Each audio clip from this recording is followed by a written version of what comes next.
क्या आप जानते हैं कि वो कौन सा हाथ है जिसे अल्लाह सबसे ज्यादा पसंद करता है? आज का ये वाकया आपको इज्जत नफ्स का असली मतलब सिखाएगा। एक नौजवान किसी बुजुर्ग के पास गया और मदद की दरख्वास्त की। बुजुर्ग ने देखा कि वो नौजवान सेहतमंद है।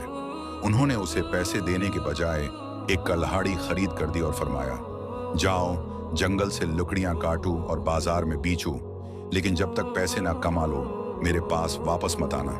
नौजवान ने सख्त मेहनत की और चंद दिनों बाद कुछ पैसे कमा कर वापस आया। बुजुर्ग ने मुस्कुराकर फरमाया, बेटा, यह हाथ जो मेहनत करके कमाता है उस हाथ से बेहतर है जो लोगों के सामने फैलाया जाए। अल्लाह मेहनत करने वाले को अपना दोस्त रखता है। मेरे अजीज दोस्तों, मांगने से इंसान की इज्जत खत्म हो जाती है, जबकि हलाल की कमाई में बरकत और सुकून है। अगर आप भी मेहनत पर यकीन रखते हैं तो कमेंट में इंशा अल्लाह लिखें और इस वीडियो को शेयर करें। अल्लाह हाफिज।